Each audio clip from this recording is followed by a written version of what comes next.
SQL Saturday lives here, and they're the one who started the whole SQL Saturday events. All right, so today we're going to talk about not the top 10. I just had to, that's a marketing phrase, but the top 12 actually. We found 2 more things you should know about your database infrastructure. So first question is, where are your databases? Does everybody know where their databases are? How many of you have physical databases sitting in a data center or in your server room or in a data center somewhere that you can get to? All right, cool, good. I'm glad at least 2 of you are here because a lot of this will focus on what you deal with. How many of you use virtual SQL servers, not actual one physical box for a database server? How many of you use VM for your database servers? Okay, cool. How many of you are in the cloud with your databases? Okay, and the rest of you don't have any databases. Only 2 databases here? Oh, okay, all right. Just making sure. Sleeping in. Yeah. Okay. Whenever he's lifting, I think they are not. So in your cloud environments, do you have IaaS or PaaS, or do you have, what do you have? Azure SQL proper? Okay. So you don't have VMs in Azure that you're running? Okay, cool. All right. Well, they do, but not the databases. Not that what? Not that run databases. Not that run database. Okay. All right, good. So if you're thinking cloud removes everything we're going to talk about from the infrastructure side of things, you're wrong. In fact, some of them make it even more important to pay attention to because you don't necessarily have the configuration ability that you would on the physical hardware in your data center. So if you have a virtual server, how many controllers do you have on your server? Do you know? So typically, when you set up your connection to your SAN, which is typically how you connect your VM for your database server, you would have, 1, maybe 2 controllers, which you could virtualize, but then also you have your hardware side of the house, right? So in your host or in your physical server, you could have 1 or more controllers. The more controllers that you have, obviously, the more data you have the potential of pushing through to your server, right, from your SAN. It could also be a bottleneck. So if you have only 1 from your host, okay, but let's say you have 2 virtually, you're still maxed out essentially at the throughput that your physical host has that limitation on. And then in addition to that, you also have a limitation from your host depending on how fast the connection is through your switch back to your SAN. So keep that in mind as we talk further. So what are the power settings on your virtual host or on your physical server? Does anybody know what their power settings are? Have you ever gone in there just like your laptop and selected it? Yes. Do you know what it is? It's maximum performance. Maximum performance? Okay, good. Because a lot of people don't know that. And they don't know that the default setting is not best performance or performance. And I can't tell you how many times I've gone into servers for clients. Yeah. We're sitting there struggling trying to figure out why everyone is crawling for our Jira. We're like, this is ridiculous. And go in there and go, yeah. Exactly. So there's a cool tool that I like to use that allows you to check to see what your power settings are and compare it, say like between what it is now to what it should be. It's called CPU-Z. So here's a cool screenshot. This is actually a screenshot of, I guess, one of my old laptops. And I did it in PowerSaver. And you can see that it's a i7, okay? And it's supposed to be at 3.10 gigahertz. Look at what it's running at. The core speed is 798. So think about this. If this was your server and you had a 3.1 gigahertz and you're running in PowerSaver, you're getting what? Like 1/4 of the speed that you should be getting? Here's what it looks like in balanced mode. Okay, that's a little better. It's almost 3.1, right? That's what it would be nice to be using all of your CPU power. But then look at this, in performance mode, it actually was running up at over 4,000 megahertz. So check your servers, make sure that your power settings are set to performance, especially when it comes to your VMs. Because think about this, if your application makes a request The application then calls the database. The database then calls the OS. And the OS then calls your host, or your VM, which then calls your host to request more CPU. So how many more additional steps do you have to say, hey, spin up the CPU? If that CPU was already there, it wouldn't have to make the request for more power. Here is an example of my new laptop. It's an i9, and this is in Power Saver. Again, it's under 1,000 megahertz. If I go ahead and run in performance, it's running at 2.3, essentially 2.3 gigahertz at performance mode. All right, where are your databases? How many of you know where your databases are? Are they on the same VM box? Are they on separate drives? Are they all on one drive? Anybody know? Anybody have an idea? Well, like on, like, say, one server, meaning like if you were logged into your server and you look for your database files, where are your physical database files? Yeah, they're on the same. They're on the same server? So are they all on one drive, like D drive, or do you have them split out into multiple drives? It's a configuration yeah, you can have on the C drive instead. So you could put them on the C drive themselves? Or D drive. It's a configuration. Interesting. So I can tell you that putting your databases on a C drive can be very detrimental to your application, because not only if you expand your data, you'll crash your server, you won't be able to get data, but if you expand your log or have too many transactions and your log isn't truncated, you will also crash your application and your server. So I would highly recommend never to put your databases on C drive. So when virtual, one of the things you need to think about is how many controllers you have, both virtually and physically. If you're doing a physical database server, you need to make sure you have multiple physical controllers. What is your power settings on the actual virtualization host? So we're not talking necessarily the VM where the database server is sitting, right, the application, but I'm talking about the actual host. And the host you, say, vMotion to or revert to if your primary host goes down. What are those power settings? Okay, when cloud, what performance level are you optimized for your compute, storage, and database memory, right? So let's say you start up a new VM in Azure or in AWS, and you're trying to make sure that you have enough power. You need to make sure that you're looking at your compute power and your throughput. You need to make sure that you're looking at your VM to make sure that the VM setting or VM level can support that, because you could have faster disk than your VM can support. So you could be paying for a lot of disk and you're like, why is our application faster? Well, your server is too slow. So Azure has tools where you can go and look at your throughput that's allowed per VM and also your CPU that's allowed per VM. There's also limitations on disks.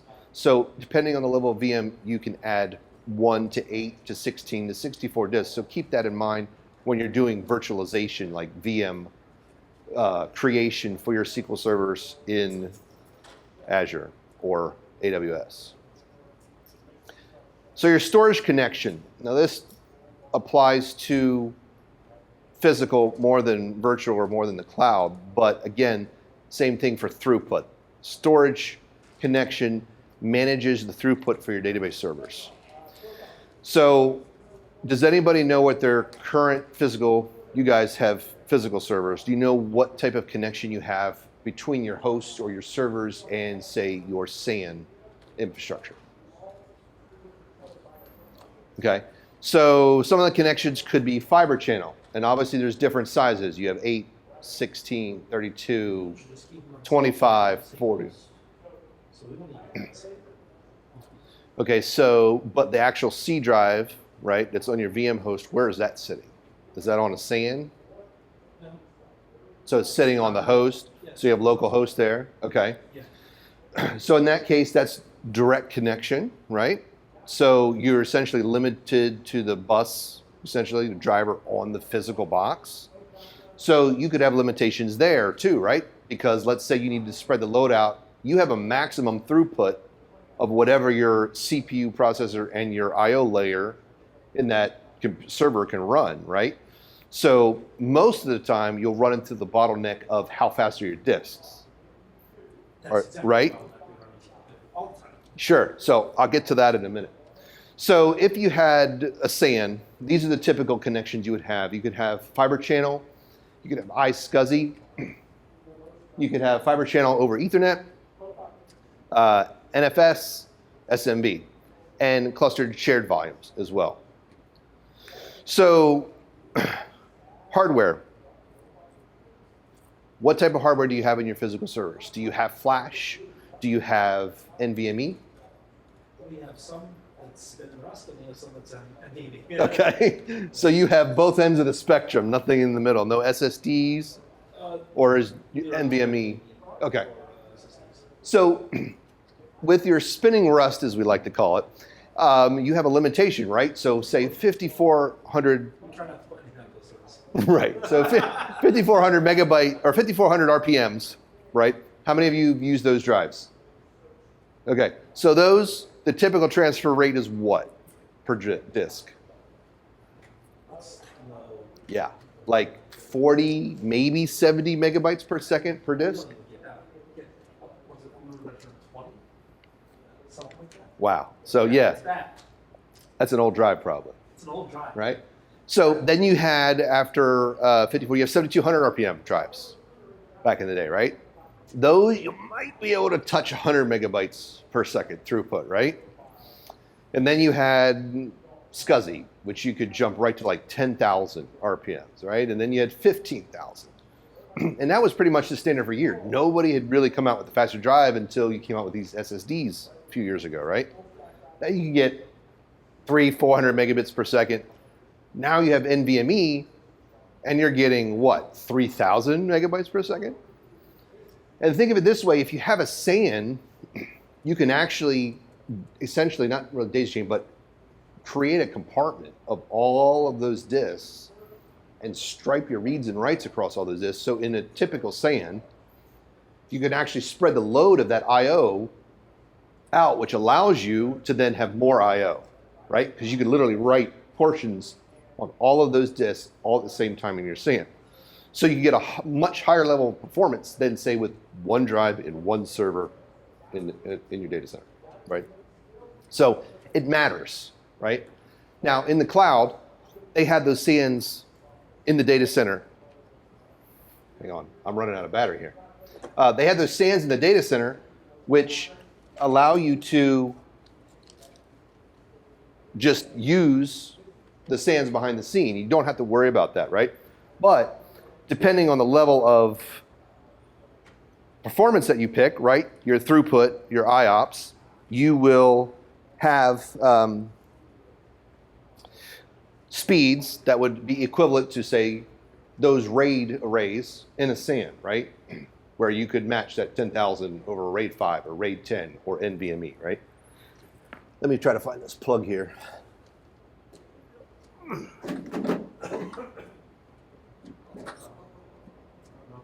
Spoilers. Hey, we're on number 12 now. Oh no. Fast. Did you read it all? Our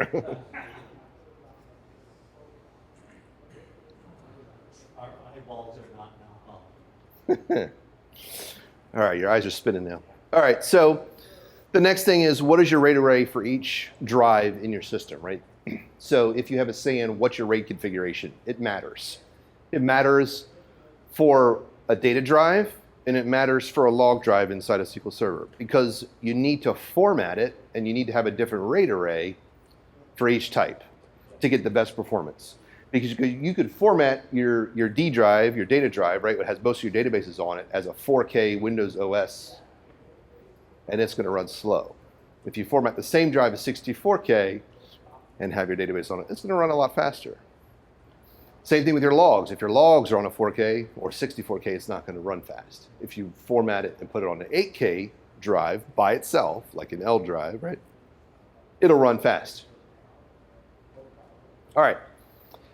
How's your SAN configured?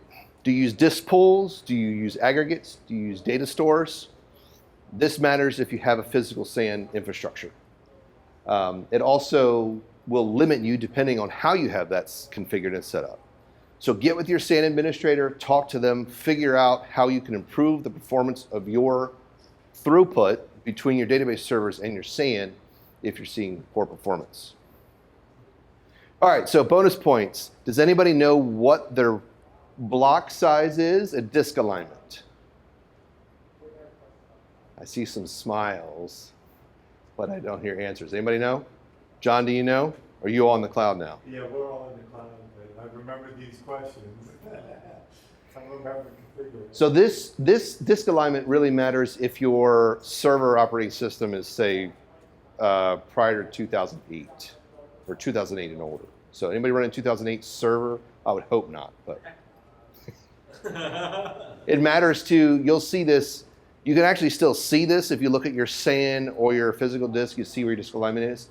Now this would still come into play for multiple local disks.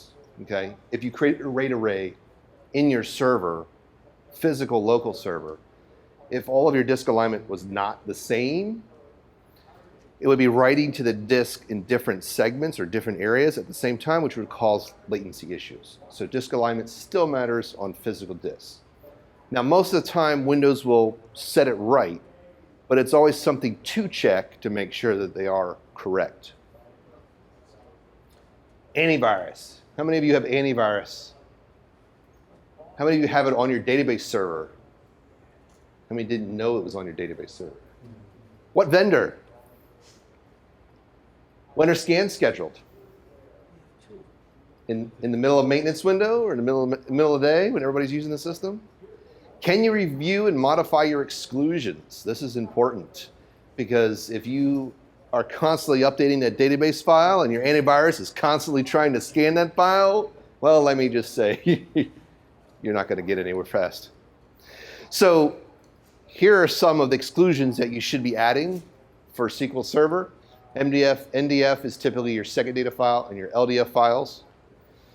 Your backup files, your full text catalogs, your trace files, your audit files, your SQL files, your analysis services files, your file stream files, your data files, your blob files, your reporting services files, extended event files, exception dump files, and now your in-memory OLTP files, which is a directory with files underneath of that.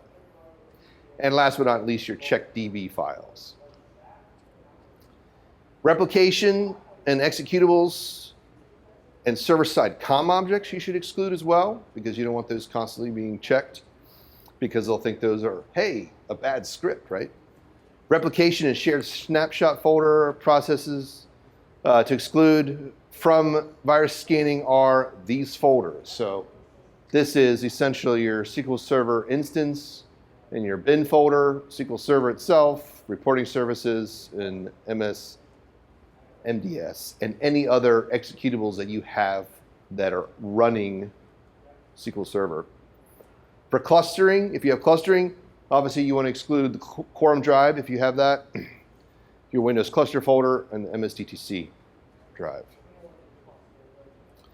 If you need to look at all the recommendations, here's a link that will give all the recommendations, and you can reference those as they are updated. All right, how many networks do you have in your data center or in your physical office or wherever your servers are? Do you know how many networks you have?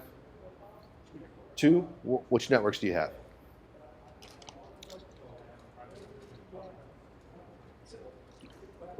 Okay. Okay.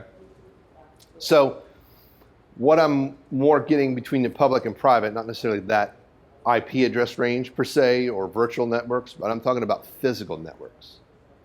Do you have a data network that literally is just your data infrastructure? So say communication between your servers or your VM hosts and your SAN or SANs or your backup appliance. Do you have one specifically for storage? And do you have one for backups? Do you have a different one for the heartbeat to see if your server is still live and functioning, like if you had a cluster? And then do you have one for availability replication, if you have an availability group? These are all things you need to think about when it comes to performance, because I listed all these, but there's 2 other big ones that a lot of companies have that aren't on here. One of those being your web traffic that you serve out to your clients, right? And then there's their internal company traffic. If you have all of this and all of the web and your internal company traffic all on the same network, and somebody decides to start streaming, you think that's going to affect your SQL server and pulling data off of your SAN if it's all on the same network? Make sure that they're on separate networks. Make sure they're on dedicated networks, have their own dedicated switches and or backup and redundancy if you have your own data center, to make sure that you're not conflicting with your traffic. Another thing is, how many network cards do you have? Most servers obviously come with one. They have a few NICs in there. And typically when you set up clusters, you'll set up like, one for heartbeat, one for your network, and one for clustering typically. But if, or one for your data, so your SAN. But do you have more than one for your SAN? Remember, the more network cards you have connecting to your SAN, which is where your data is, right? That's the slowest part of your whole application is your data. The more throughput, the more pipe you have, the faster you're going to get data in and out of there. So what are the speeds of each of those networks, right? So typically your heartbeat, that could be on a very slow network, 1 gig, right? It doesn't have to be on anything faster than that. It's just sending, hey, am I alive? Are you alive? Type of thing. Your data and storage, they're typically going to be your fastest networks. They need to be upwards of 10 gigs or faster if you have a SQL server, easy, right? Your backups, again, it depends on how big your database is, how fast and how many backups you need. Some of the companies I work for, actually, John and I work for the same company, LPS, which is now Black Knight. We had to back up transactions in the production systems every minute because of the throughput transaction data that we had.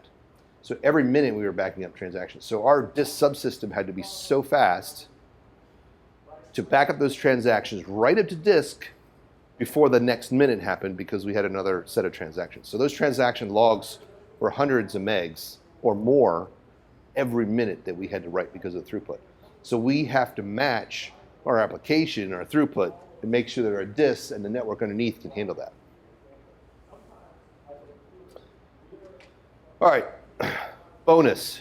If you have some homework to do, go look up these. Anybody know what TSO or RSS is? So go check that out when you have some time. All right, how many of you know what jumbo frames is? Does anybody know the size of a jumbo frame packet versus a regular packet? 9K versus 4K. 9K versus 1500. Close. So jumbo frames essentially is packing up data and sending it across the wire in a larger bucket size, right? Larger packet size. Typically when you turn on your network card or you install your network, it's going to be sitting at 1500, right? So if you were to go in your network card settings, go look, you see your packet size, it's actually at 1500. You can switch that to jumbo packets, but it's not going to necessarily change if you just switch it. Your servers, your switch, your routers, your network all have to be transferring in that packet size, right? So that's another reason why it's important to have a separate data network to handle those large packets between your servers, your hosts, and your SAN, right? So make sure it's enabled on your storage network cards because that'll make a big difference in how much throughput you can put across the wire. Another one, and probably one of the most important ones beside having a fast SAN, you could have a flash SAN, you could have one fast NIC, you could be sending, 10 gigabytes throughput. But if you don't have multipath set up, you're still running slower than your SAN can support. Because you could actually throw probably 3 more network cards in there to have a total of 40 gigs throughput between your server host and your SAN, and you still wouldn't max out what your SAN can provide, right? So I always recommend having a multipath, meaning multi-NIC cards to your storage array in order to support the fast transfer that you need. When dealing with this in the cloud, again, look at your throughput, look at your IOPS, look at your transfer rate. And we'll talk about it in a minute, how you can actually test what you have. All right, network security.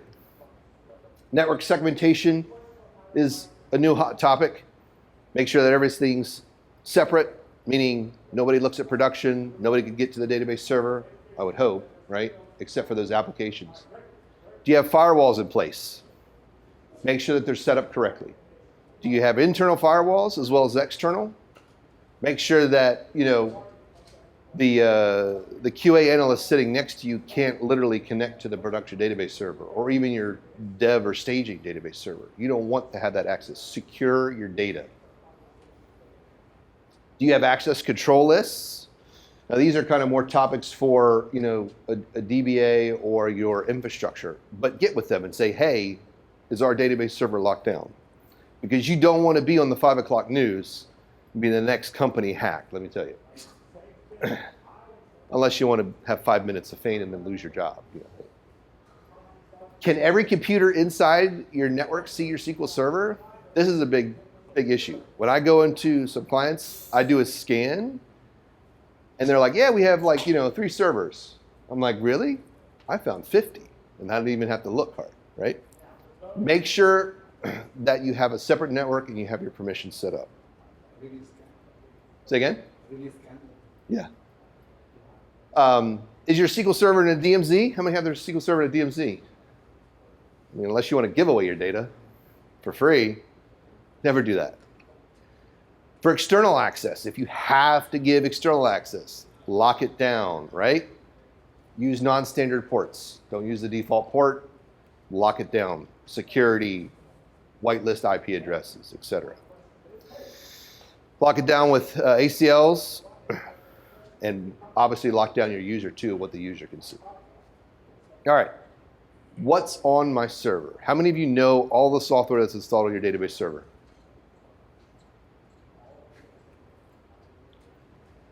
What agents does the IT department install on my database server?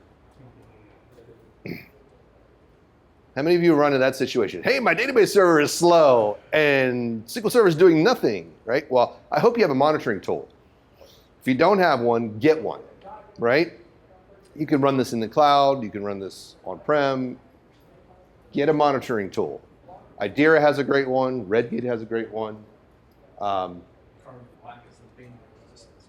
Monitor what you have, because that will tell you whether SQL is using your CPU or your operating system is using your CPU. Take that to your IT infrastructure and say, get off my server. Say again? Or the antivirus. Well, yes, the antivirus, oh my word. Depending on which antivirus you have, 12 to 15 or more percent CPU, it'll just kill your box. Just shut it off. I mean, first thing, obviously, make sure you don't have it running on your database files. That'll fix most of the problems, but yeah, just shut it off. Have you installed a database monitoring tool? Hey, I just said this. Here's a bunch of other ones. Unfortunately, SQL Sentry was bought out by SolarWinds. And SolarWinds, I don't know that I would use that tool. That's not one of probably the top 2 tools I would use. Top tools that I like, Idera, because you can configure it very easily. You can customize your reports and run those very easily. You can also get into the database and query it if you want to as well. So it's very easy to read. Quest is okay. Redgate is up and coming. It's getting better as they make updates to it. But it's not UI configurable as much as, say, Idera is, unfortunately. So they're working on it. Hopefully it'll be there soon. Has your IT department installed an agent for Windows monitoring? This is a big one. If they have, you probably need to request to get that off of there. Because if you have other monitoring tools, you don't need double monitoring. So you only want to have one monitor on there. And you typically don't want to install an agent on your physical server or on your VM. Have your monitoring agent external, installed on its own server, its own machine, to just lightly reach in and touch extended events and pull the data out, okay? Are there patching agents? Is your patching done automatically? When is that being done? Is it taking up CPU? Monitor that. Are there inventory agents? Checking your CPU, how much memory you have, what the server name is your software registered, what new software make sure that they aren't eating up your CPU.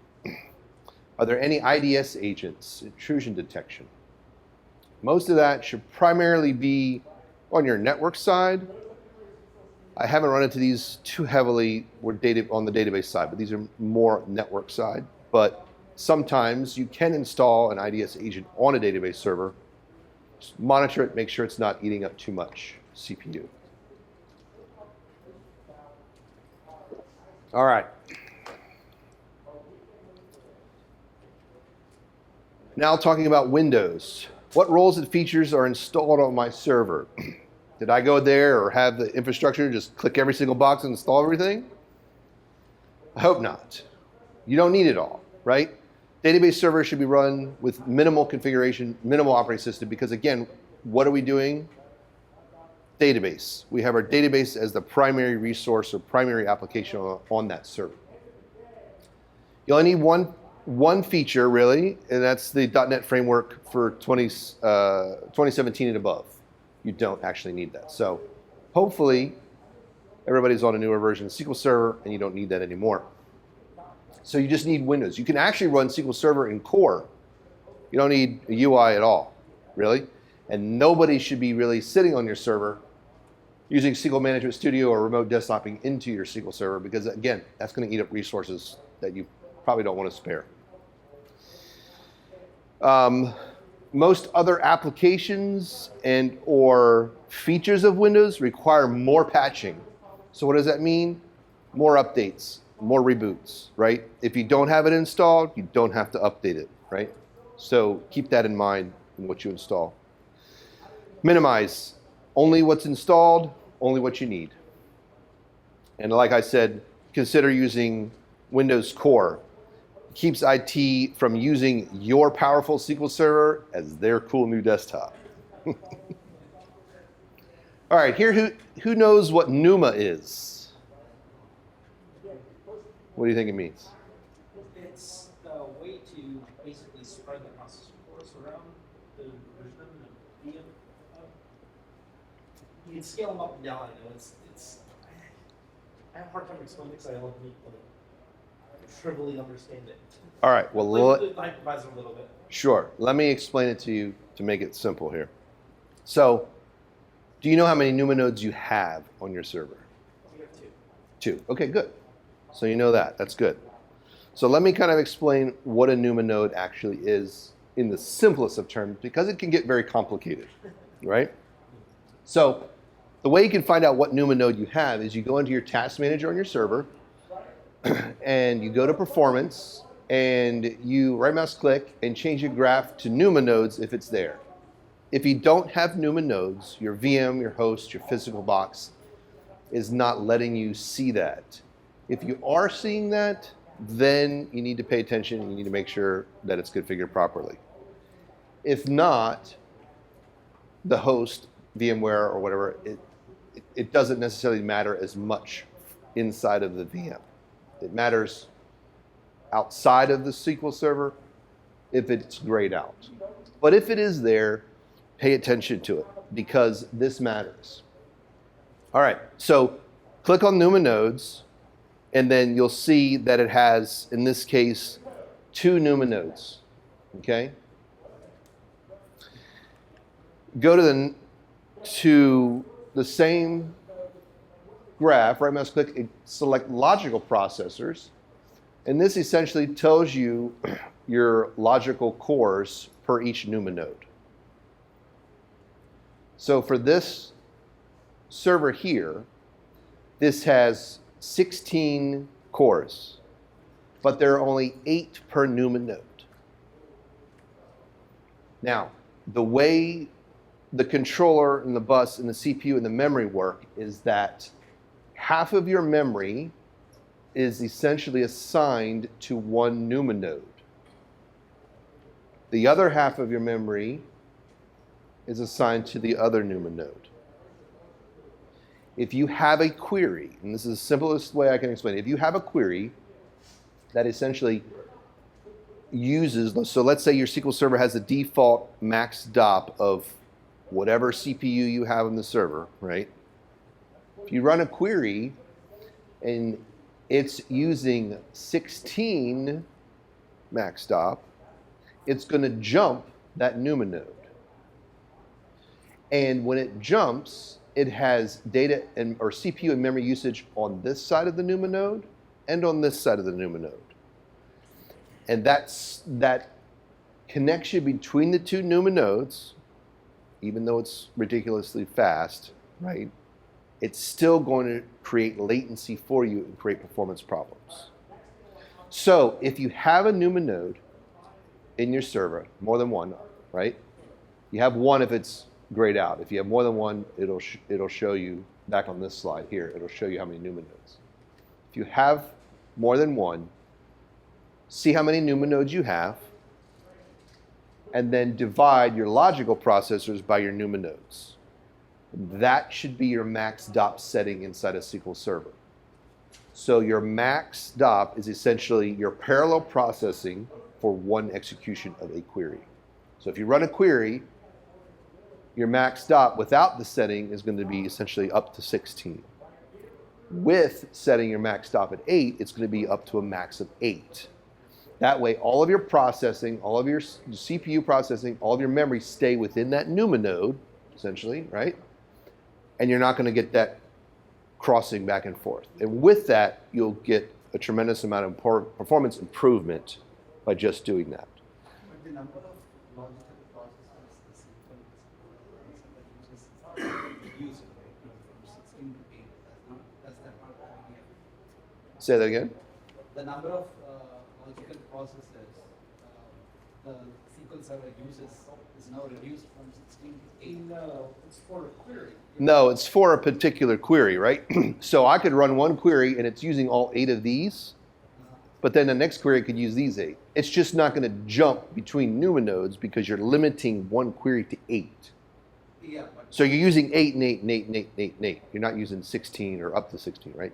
yeah, but one query, if one query uses 16, and It's going to run slower than if I were to make it use 8.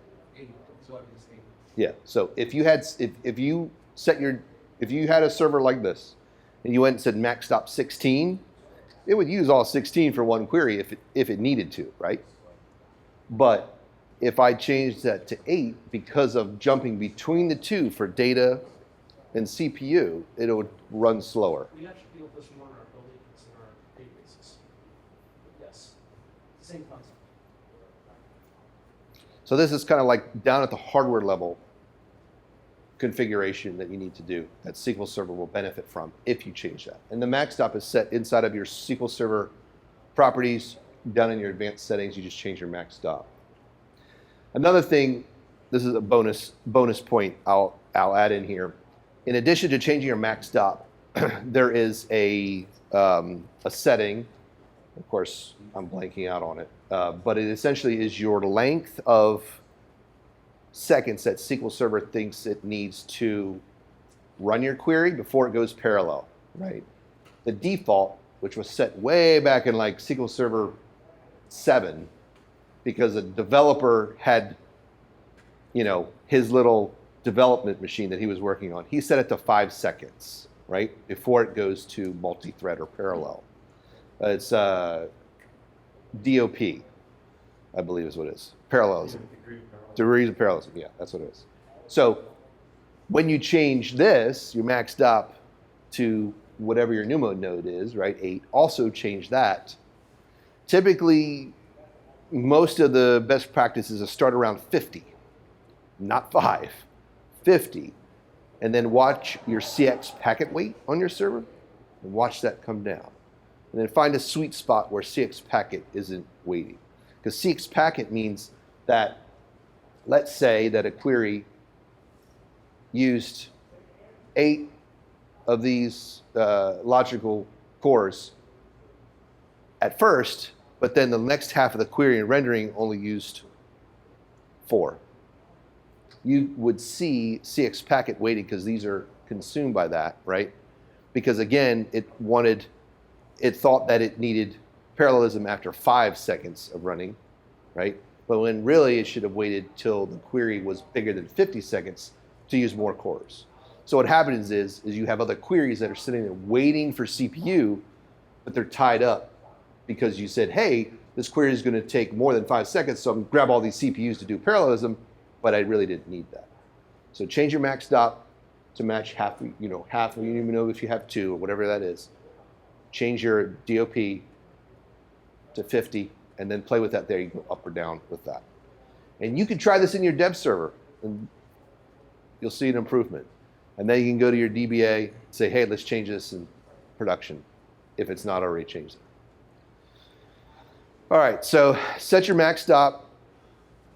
If multiple NUMA, set it to the max inside one NUMA. So in this case, if a single, you could set it to half of a single node if you want. You don't have to, but you can. All right, processor. Question. What's the reasoning to set it to 1/2 single node? So the question was, what's the reason to set it to 1/2 if it's a single node? It's so you don't have to use all of your core, right? So if I had one NUMA node and I had 8 core as my logical, or 8 logical processors under one NUMA node, I could essentially save half by making the max stop only 4. So you could kind of quasi-virtualize a NUMA node if you wanted to. I haven't ever had an instance where I needed to do that yet, but if you want to, you can. Again, depends on what you're running, depends on your queries, depends on your CX packet weights, depends on your performance and how many parallel queries you're running. All right, what processors do you have? This is key, right? Because how many of you built a computer a long time ago and it had a Celeron processor in it? Anybody built one of those? What did the Celeron processor not have? Anybody remember? Nope. Although it probably didn't have those. The L2 test? The L1? No, I don't think it had any of that yet either. That really wasn't out. I don't think a whole lot more. But they did have a lot of things. But there was one big thing that it didn't have. It didn't have a math coprocessor. Oh, yeah. So be careful when you pick your processor. Also, how many processors do you have? How many processors do you need?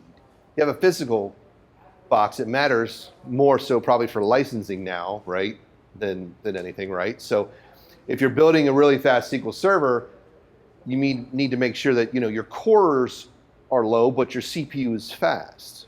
Because if you're getting Enterprise Edition, you want to pay 7,000 times 40 cores, So get 2 processors that maybe have 8 or 16 cores. Your server will still run fast because your CPU, your core CPU speed is actually fast, right? So you got to find that sweet spot. All right. Like I said, how many cores per processor? Is hyperthreading enabled? All right. Memory. How much memory does your server have? Memory is probably the cheapest thing you can get on your server, but yet probably the most important for making your server faster. Because the more memory you have, the more SQL Server will automatically put indexes and data in memory to access it faster for your application, right? So you could throw more more money at memory in a server and make it faster than probably about anything out of the gate, right? If you have performance problems. So max it out. Now, obviously, a standard edition, you have a max 128 gig. So if you have standard edition and you're having performance problems, don't do anything until you put 120 gigs of memory in there.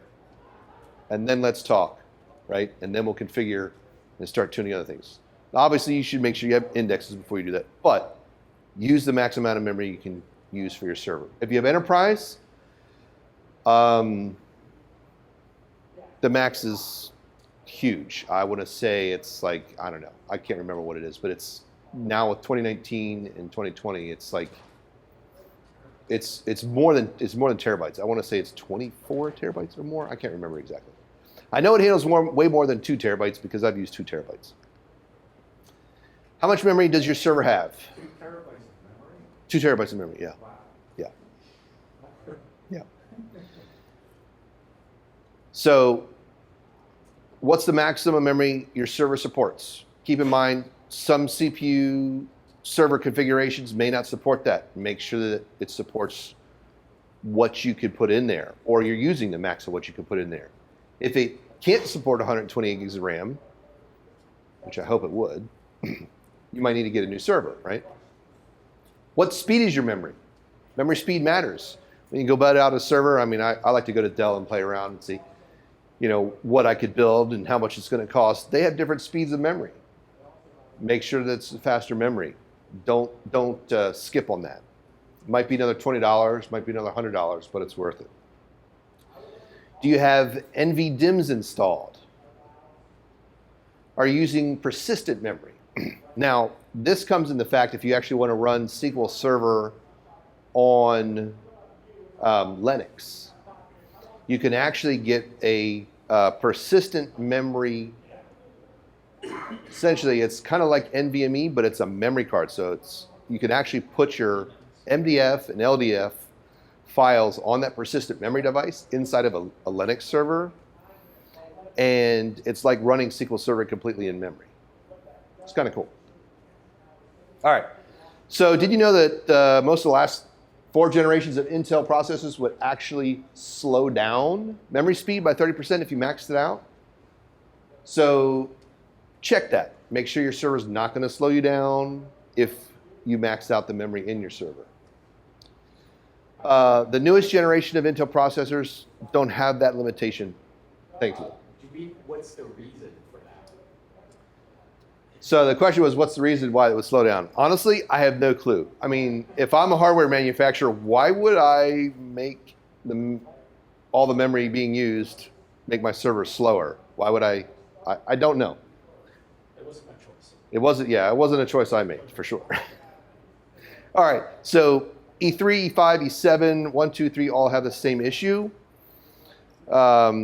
Sandy Bridge, Ivy Bridge, Haswell, and Broadwell, their platform scalability is good.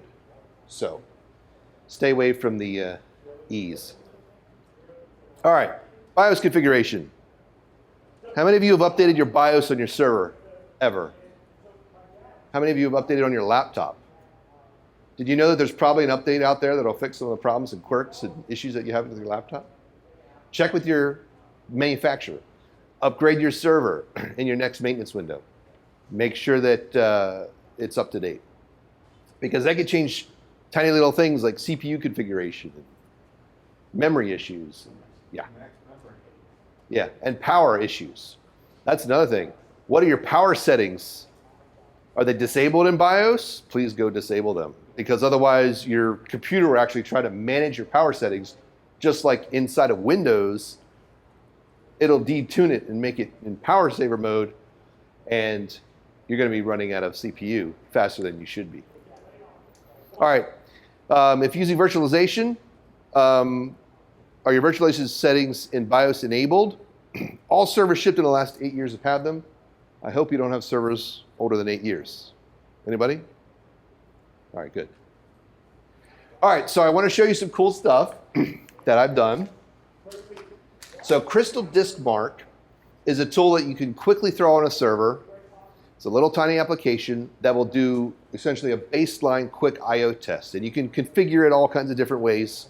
Reads, writes, a percentage of read writes. And you can test it on a file size in your server and how many threads essentially it's writing, right? To kind of mimic if you have a database server multiple that you're writing, okay? The key with this is you want to get past, say, your SANs cache level in order to truly see, I get past all my cache, what is actually the speed of my SAN writing to disk, right? Because that's your slowest part of your SAN.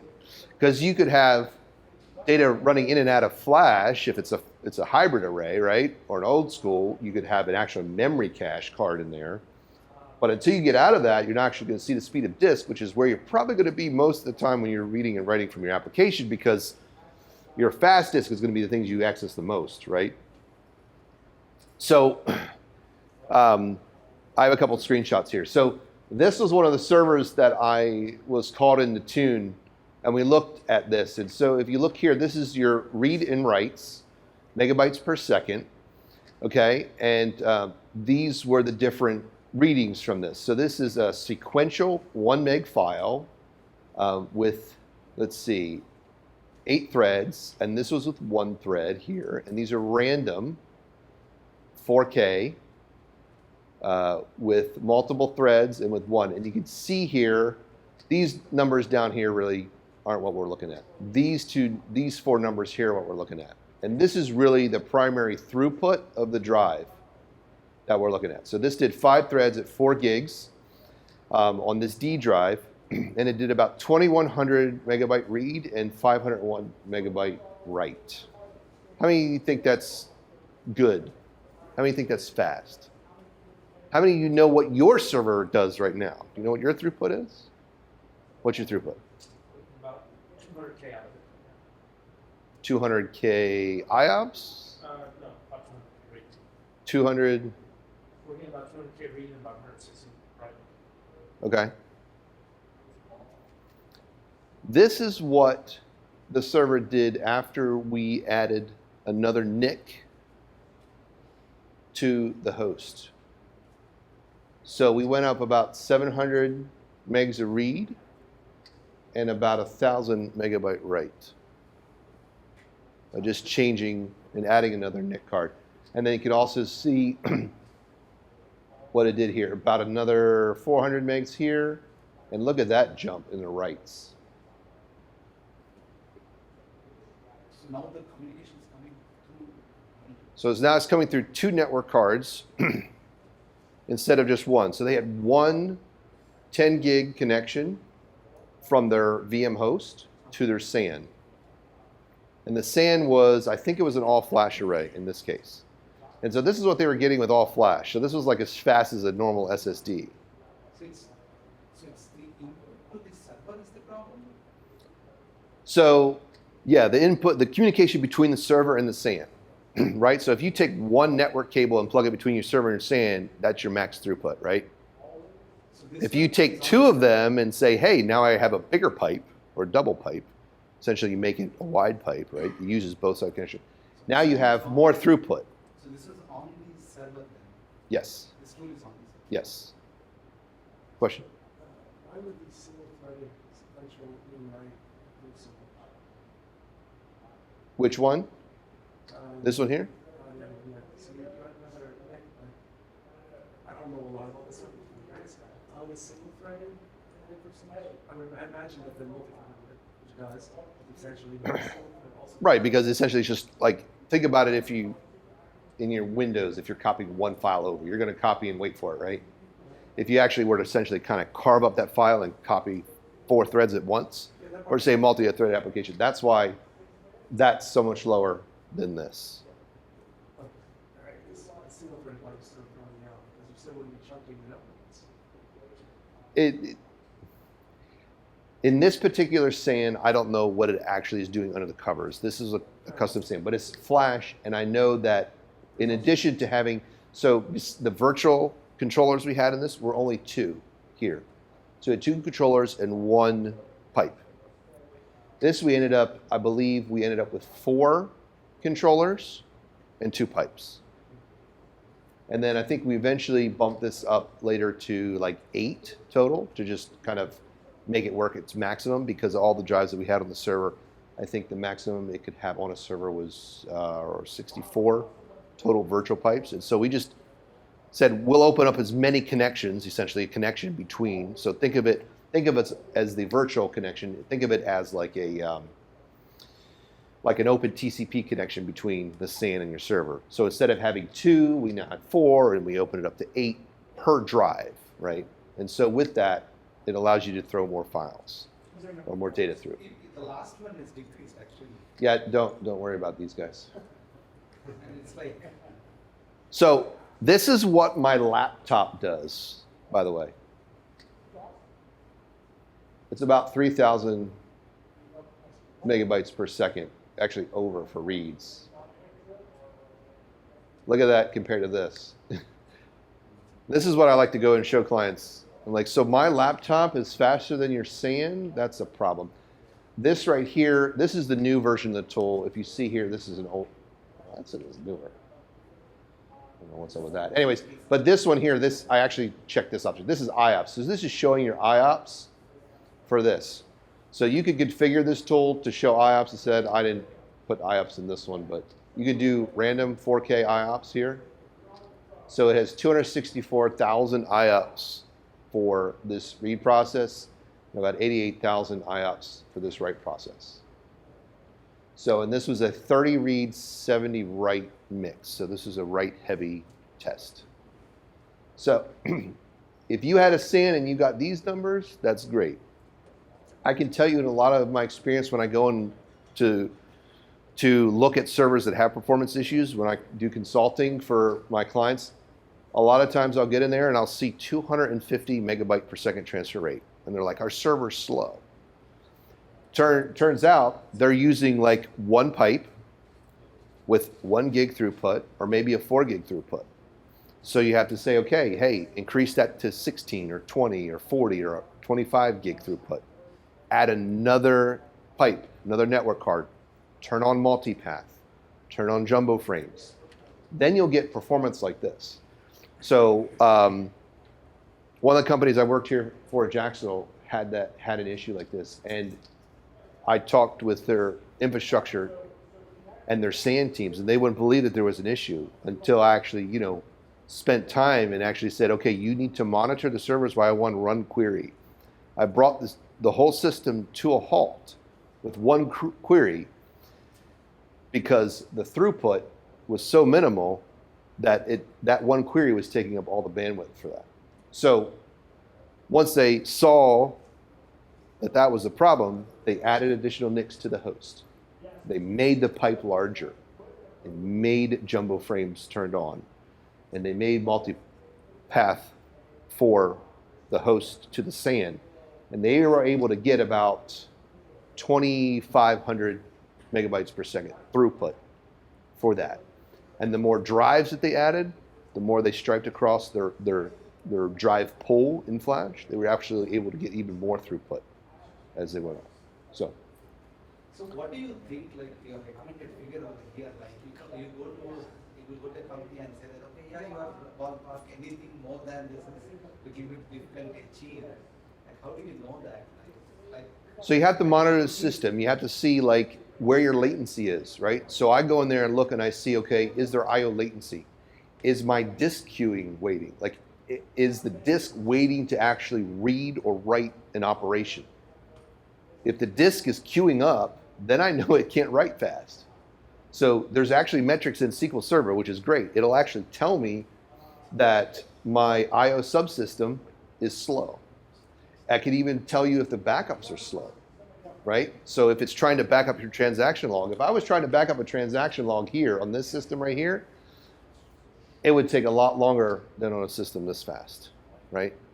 So if I have to back up 500 gigs of transactions every minute, it's not going to write it fast here. It's not going to make it. Here, you have a better chance of making it within that 1 minute window, right? So looking at your IO stats, and you can pull it up every single file. You can look at the IO stats. You can look at read and write latency, and you want those numbers low. So for TempDB, because it's fast in and out, you want that 10 milliseconds or less of latency. For your data drives, you want 20 milliseconds or less of latency. Now with SQL Server 2019 and newer, you can actually put TempDB in memory, and you don't actually have to touch your disk, as long as you have enough memory, right? But keep that in mind. Latency numbers matter. So when I go into a server or go into a company and I'm looking for latency on the disk IO subsystem, and I can tell if the drive commands are queuing up, and I can tell if there's latency because the disk is not responding fast enough. So that's how I tell. And if we improve this and it's still seeing latency, then we make the pipe even larger, right?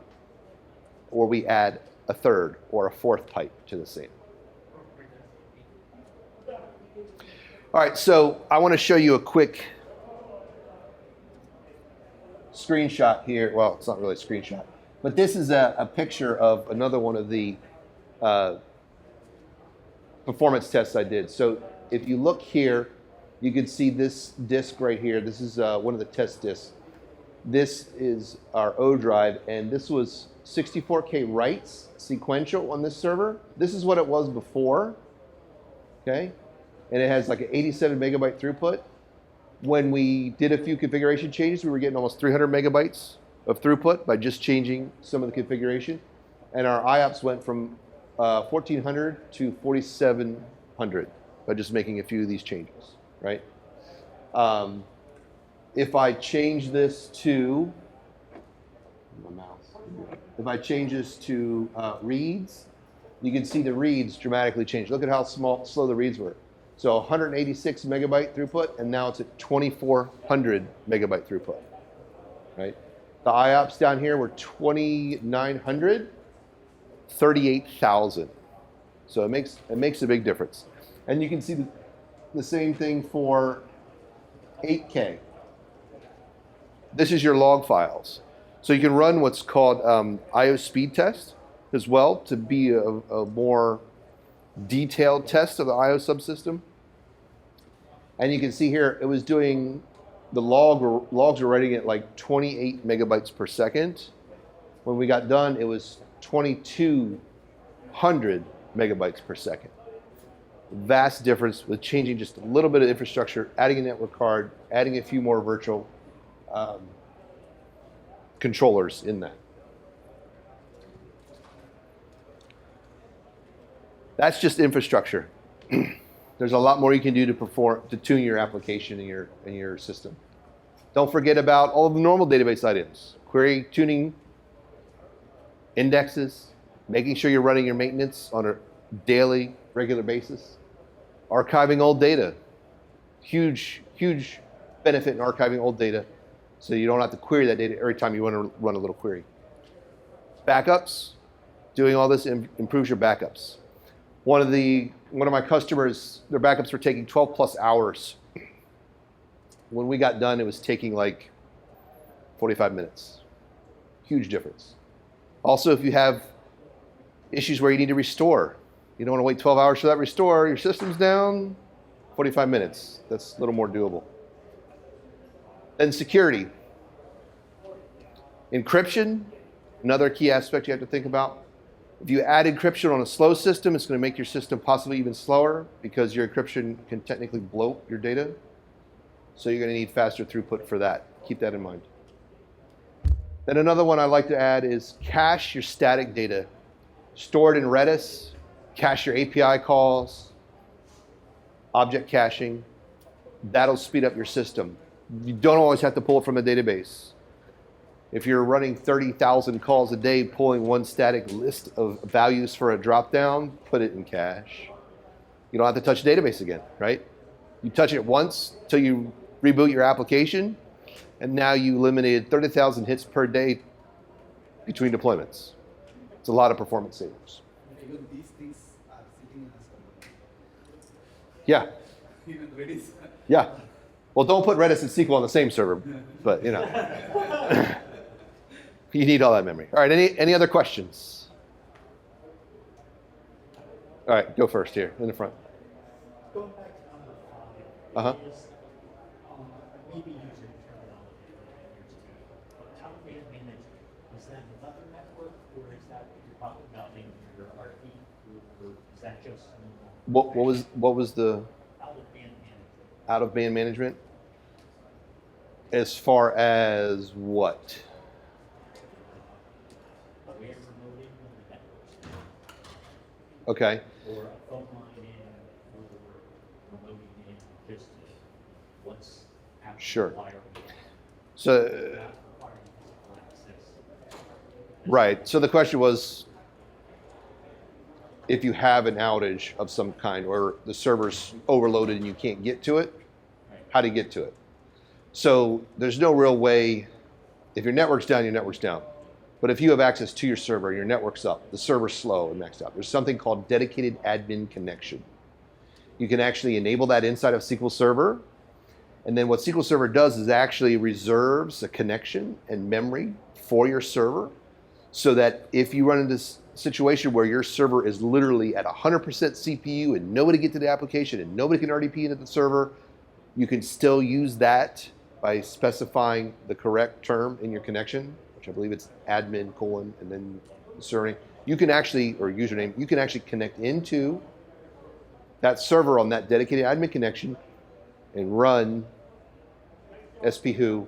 You can look at DMVs, you can troubleshoot, figure out what and where the problem is. Okay. I recommend splitting the database server. S- From your machine. A lot of times we just run the database server on the same machine as the apps and infrastructure support. Never. I would never recommend doing that. I mean, unless it's like one user, 2 users. I would always recommend splitting it out because you're sharing resources.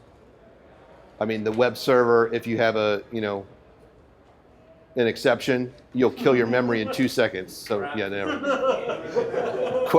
The question was, survey caught that on video, is should you ever run your app and database server on the same server? Should it be on video? No.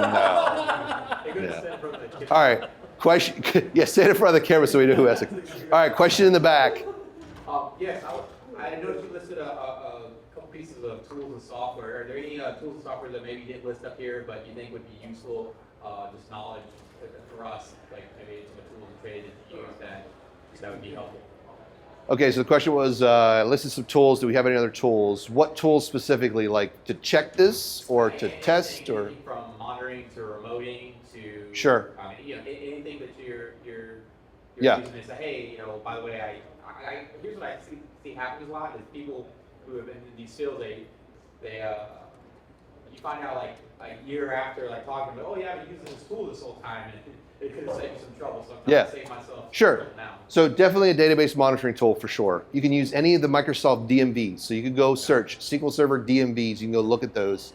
There's a lot of MVPs and authors who have written DMVs, that tell you what they are. So monitoring tools, SQL Sentry or Sentry One Plan Explorer, that'll help you look at your queries. If you want to use the tools, CPU to see your CPU, disk mark, Crystal disk mark to see your speed, disk speed to actually do IO level testing on your disk. Always test it before you stand up a new server. Always check it before you do a new server. Test your production server now and then see what it looks like. Go to your infrastructure and SAN administrator and say, hey, why is it so slow? DMVs, when it comes to latency and specific file IO, those are critical. And then wait stats, look at your wait stats in there. Brent Ozar has a admin toolkit, a lot of great information and a lot of scans to help you with that sort of thing. Thank you. If you have any other questions, reach out to me, or you can come and see me at JSUG at our monthly meeting. Email me, hit me up on Twitter. I'm glad to answer any of your questions. Thanks.